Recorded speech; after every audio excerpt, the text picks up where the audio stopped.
Olá pessoal, nesse vídeo eu vou fazer uma apresentação elementar sobre números complexos.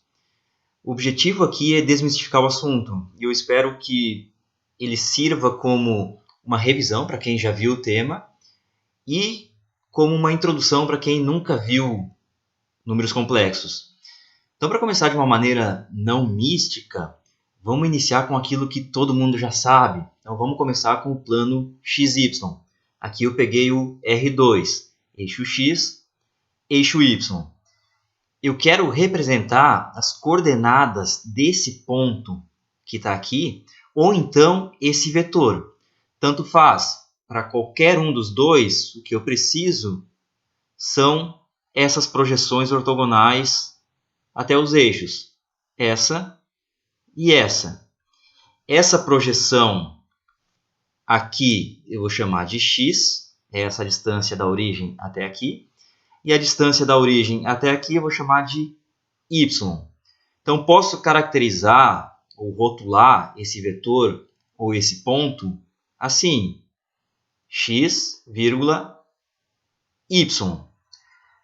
Até aqui não tem nenhuma novidade. Agora eu vou fazer o seguinte, eu vou chamar esse ponto ou esse vetor de z. Essa é a minha notação, sem setinha em cima, sem nada, simplesmente z. E eu não vou chamar esse eixo de eixo x e esse eixo de eixo y. Eu resolvi chamar esse eixo aqui de real de z. E esse eixo eu vou chamar de imaginário de z. Não se preocupem com esses nomes, são só nomes, só rótulos. Poderia ter inventado isso agora. Real de z, imaginário de z. Ok, não tem nenhuma novidade. Como a gente sabe também, eu posso representar esse mesmo ponto aqui de uma maneira polar. Então aqui eu tenho o mesmo plano XY, o mesmo R2, o mesmo vetor ou o mesmo ponto, é o mesmo Z, só que ao invés de representar ele com essas coordenadas x e y, eu vou representar usando esse ângulo, que eu vou chamar de θ, e o comprimento desse vetor, ou a distância da origem até o ponto, que eu vou chamar de r. Então, nessa representação polar, minha notação, esse z vai ser dado assim. Distância até a origem e o ângulo a partir desse eixo, nosso ângulo θ. Os eixos aqui continuam sendo os mesmos. Chamei de real de z e imaginário de z. Também questão de notação, só para diferenciar essa representação dessa, vamos colocar um P aqui de polar e um C aqui de cartesiano. Esse R a gente chama de módulo de Z. Então, o módulo de Z, notação, a gente vai escrever assim, o módulo de Z, é o nosso R. E eu posso escrever esse R em termos do x e do y.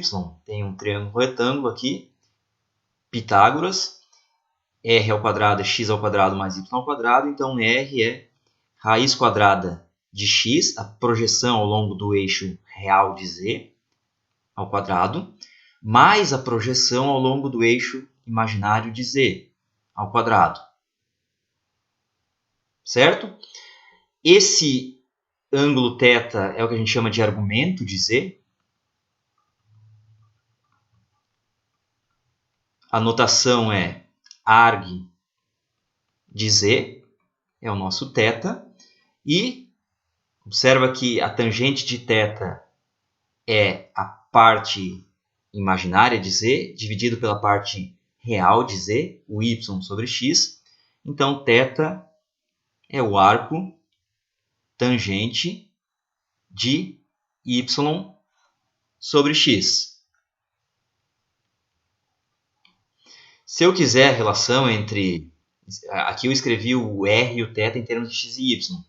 Se eu quiser escrever o x e y em termos de r θ, Notem que o x, essa distância aqui, é r cosseno θ, e o y é r seno θ.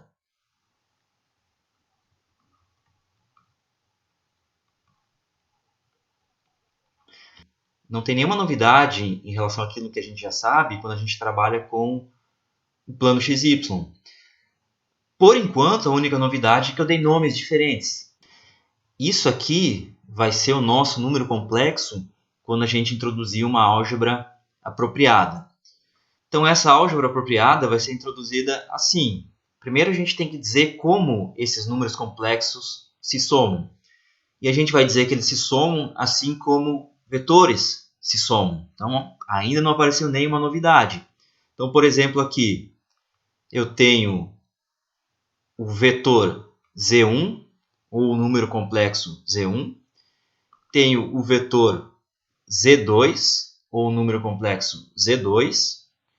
E aqui eu tenho a soma entre eles, em roxo.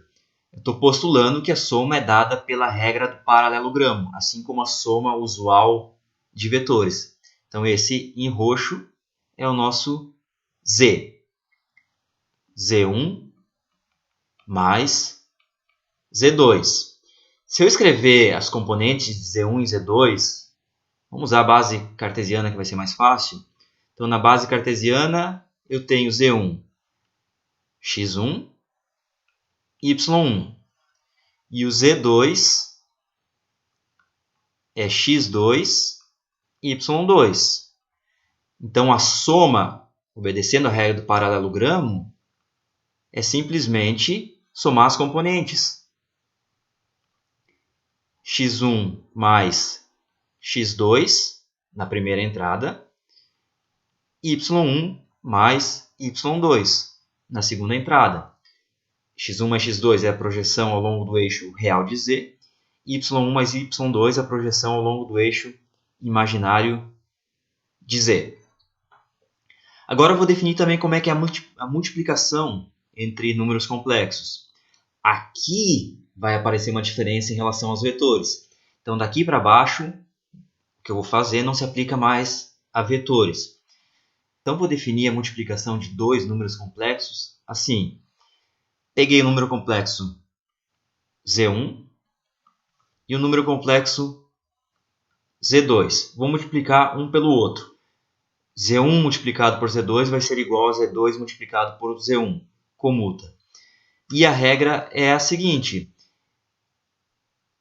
O número complexo resultante, esse nosso Z aqui, ele tem um comprimento que é igual ao produto dos dois comprimentos, produto R1 com R2, e o ângulo dele, o argumento dele, é a soma dos dois argumentos.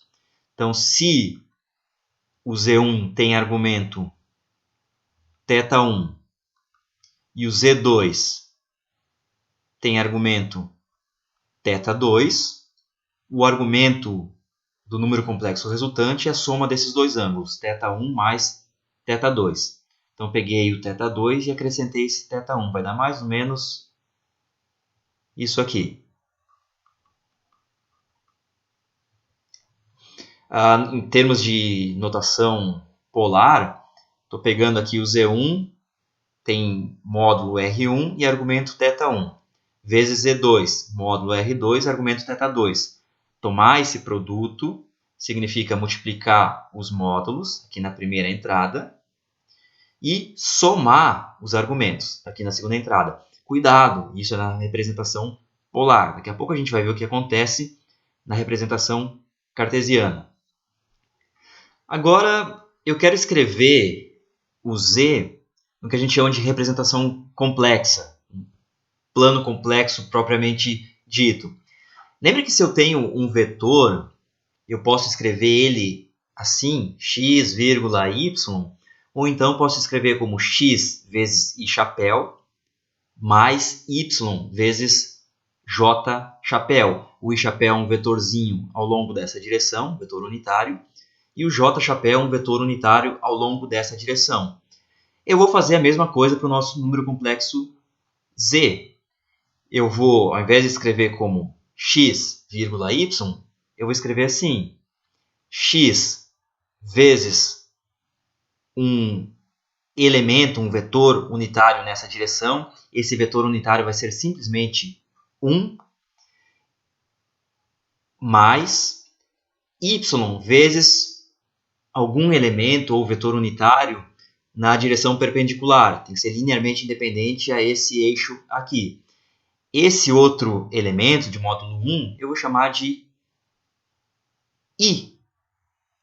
Então, em princípio, a gente está vendo esse i, que é o que a gente chama de número imaginário, simplesmente como algo que é linearmente independente do número real 1. Aqui tem o 1 multiplicando o x, e aqui tem o i multiplicando o y.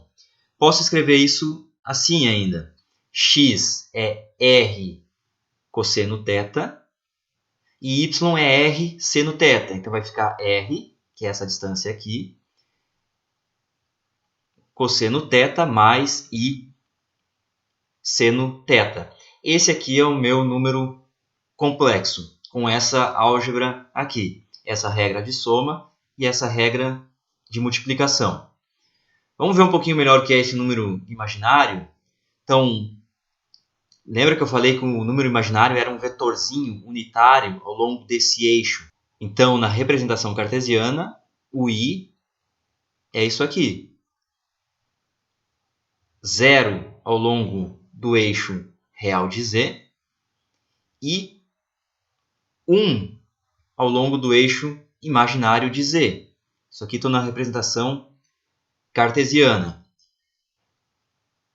Na representação polar, olha como é que fica.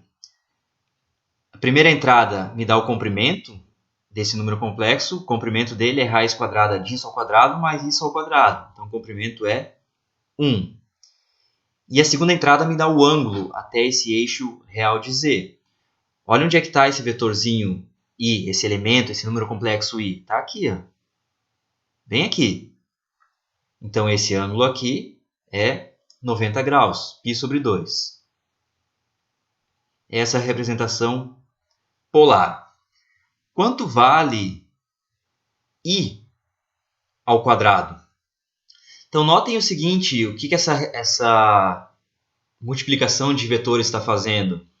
Ela pega dois vetores, gera um resultante que tem o comprimento, que é o produto dos dois comprimentos, e com um ângulo que é a soma dos dois ângulos. Eu posso pensar assim também. Multiplicar z1 por z2, eu vou rodar esse vetor z1 desse ângulo θ2. Ele estava aqui, joguei para cá. E mudar o comprimento também. Ou multiplicar z2 por z1, eu pego o z2 e rodo mais θ1. Joguei para cá e mudo o comprimento. Então, multiplicação de números complexos é rodar sobre o plano complexo. Então, eu quero calcular i vezes i. Eu pego o i, que está aqui, e rodo ele de mais π sobre 2. Cada um deles tem esse ângulo aqui, π sobre 2. Então, vou sair daqui e parar aqui. π sobre 2 mais π sobre 2, parei aqui. Esse é o resultante. Qual que é o comprimento do resultante? Esse aqui é o nosso z. Os dois vetores originais, que é z e z, têm comprimento 1. Então, o resultante tem comprimento 1 também. Então, o resultante, na representação cartesiana, ele é menos 1 nesse eixo. Ele veio parar aqui.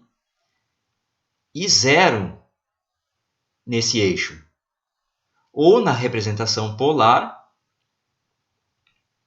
ele continua tendo comprimento 1 e o ângulo dele é π.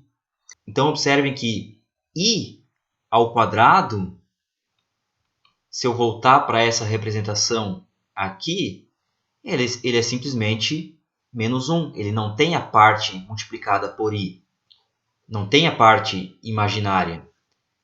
Então, i ao quadrado é menos 1. Essa é normalmente a definição que se dá para o número imaginário. Eu preferi fazer um caminho um pouco diferente. Eu comecei com vetores no plano xy e introduzi uma nova álgebra, e aí eu cheguei nessa condição aqui, i ao quadrado igual a menos 1. Notem que essa equação tem duas soluções, ela é uma equação de segundo grau, e as duas soluções são i igual a mais raiz de menos 1 e i igual a menos raiz de menos 1. Essa mais raiz de menos 1 é o que a gente chama de raiz principal dessa equação aqui. Tá? Então essa é a nossa definição para o número imaginário. Como é que fica a soma e a multiplicação nessa representação complexa? Essa representação aqui. Então, a soma, se eu pegar z1, que é igual a x1 mais y1, e z2, que é igual a x2 mais y2, eu vou somar, encontrar z. Olha o que a gente estava fazendo. Simplesmente somando as componentes na representação cartesiana. Parte real com parte real, parte imaginária com parte imaginária. Então aqui vai ficar simplesmente x1 mais x2 mais i vezes y1 mais y2. Soma usual. A multiplicação, eu quero z igual a z1 vezes z2. Para satisfazer essa regra de multiplicação geométrica que eu introduzi aqui, basta usar a distribuição. Essa multiplicação nessa representação complexa, ela é distributiva. Então, eu vou fazer assim. x1 mais y1 vezes x2 mais y2 fica distributiva, lembrando que i ao quadrado é menos 1. Então, isso aqui vai ficar x1 com x2. Vamos pegar primeiro as partes que não dependem de i, as partes reais. y1 com y2, aqui eu tenho i ao quadrado, ficou menos. Eu espero que tenha ficado bem claro que esse x e esse y são números reais. Então, um número complexo é uma composição de dois números reais. Mas, agora, eu coloco que depende de i. Aqui vai ter o termo x1 e y2. Então, x1, y2.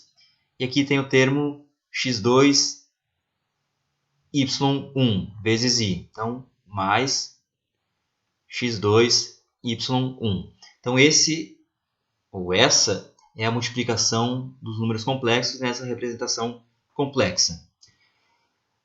Outro conceito importante é o conceito de complexo conjugado. Então, a gente vai definir o complexo conjugado assim. Complexo conjugado, vou usar essa notação, normalmente vou chamar isso de estrela ou asterisco, de z, onde z é x mais i, y, é simplesmente trocar esse sinal aqui. Onde tinha i, você vai colocar menos i. Então, x menos i, y. Vamos ver o que acontece com o complexo conjugado de um produto.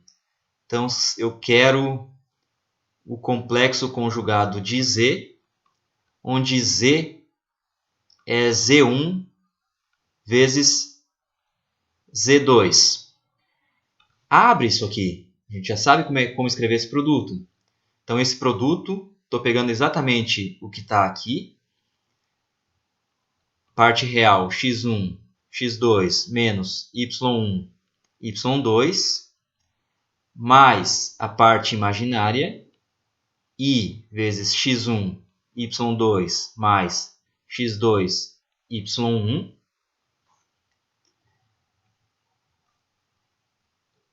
E eu tomo o complexo conjugado. Agora, esse número complexo eu sei o que fazer. Onde tem esse i, eu troco esse sinal aqui. Então, isso vai me dar x1, x2 menos y1, y2 menos i x1, y2 mais x2, y1. E vocês podem notar que isso aqui é ainda... Eu vou separar de novo o Z1 do Z2. Isso é simplesmente Z1 complexo conjugado vezes Z2 complexo conjugado. Tá? Uma fórmula bem importante que a gente tem é a chamada fórmula de Euler. Então, essa fórmula de Euler é exponencial, número imaginário, vezes um número real, θ, é igual a cosseno θ mais i seno θ. Então, essa é a chamada fórmula de Euler. Esse θ pertence aos reais. E a gente pode facilmente demonstrar esse resultado usando as expansões em série de Taylor para exponencial, para o cosseno e para o seno. Então, fica como tarefa para vocês, escrevam a expansão de e na iθ. Isso é 1 mais iθ mais iθ ao quadrado sobre 2 fatorial mais iθ ao cubo sobre 3 fatorial, infinitos termos. Lembrando que i ao quadrado é menos 1. Aí vocês vão separar o que sobrou de real em todos esses termos e o que sobrou de imaginário. O que sobrou real vai ser justamente a série do cosseno. 1 menos θ ao quadrado sobre 2 fatorial, mais θ na quarta sobre 4 fatorial, assim por diante. E o que sobrar de imaginário, que vai estar multiplicado por i, vai ser justamente a série do seno. θ menos θ ao cubo sobre 3 fatorial, mais θ na quinta sobre 5 fatorial, e assim por diante. Então, isso aqui é justamente a série do cosseno θ mais i vezes a série do seno θ. Por que isso vai ser bastante útil nos números complexos?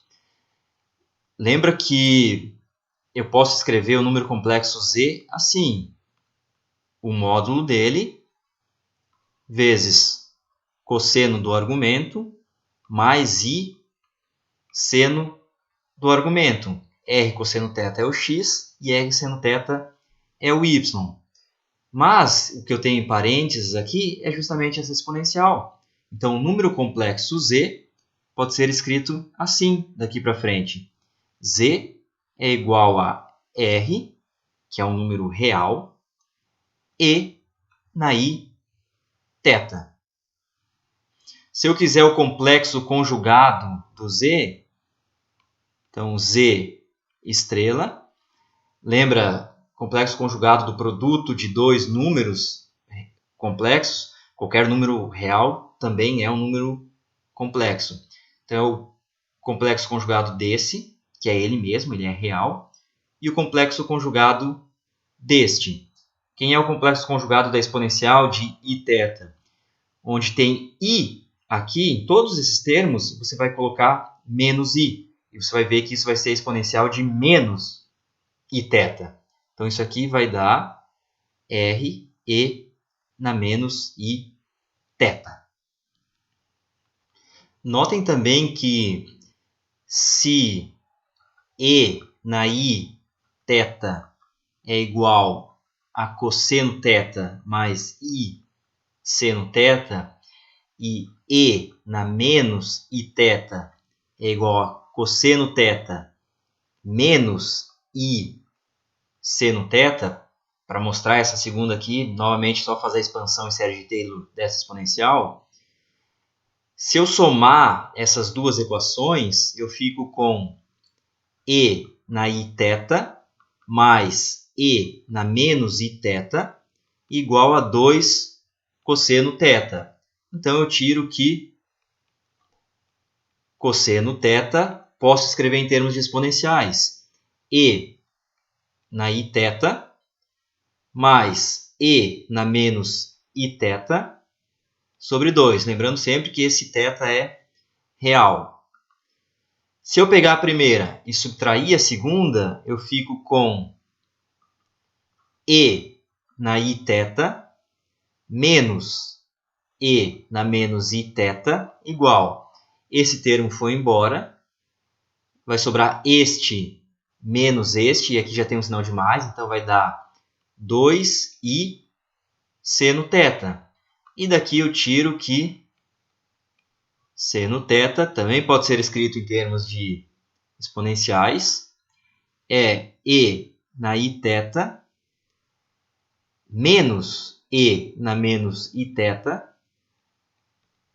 sobre 2i. Dá para ver aqui também como pegar a parte real de um número complexo ou a parte imaginária de um número complexo. Mais ou menos como a gente fez aqui. Se eu tenho o número complexo z, x mais i, y. Eu tenho também o complexo conjugado, x menos i, y. Se eu somar os dois, eu fico com z mais z estrela igual a 2x.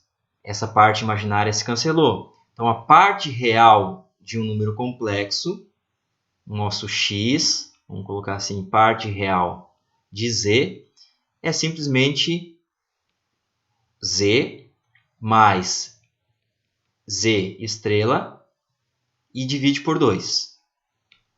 Agora eu quero a parte imaginária. Bom, vou pegar o z, subtrair o complexo conjugado. Essa parte real vai embora e sobra só a parte imaginária. 2 vezes i, y. E daqui eu tiro y igual. Notem que eu estou pegando só a projeção ao longo do eixo imaginário de z. Z menos z estrela dividido por 2i. Se o número z for um número real, isso aqui vai dar zero. Como é que isso aqui vai dar zero? Z igual a z estrela. Então, z igual a z estrela é equivalente a dizer que z pertence aos reais. Lembrando que todos os números reais estão contidos nos números complexos, tá? Então essa era a pequena introdução que eu queria fazer sobre números complexos. Esses aqui são os principais resultados. Nos próximos vídeos a gente volta a falar de oscilações, a gente vai falar de oscilações amortecidas e depois de oscilações forçadas. Lá nas oscilações forçadas, esses números complexos, isso que a gente aprendeu nesse vídeo, vai ser extremamente importante. Então, até lá, pessoal!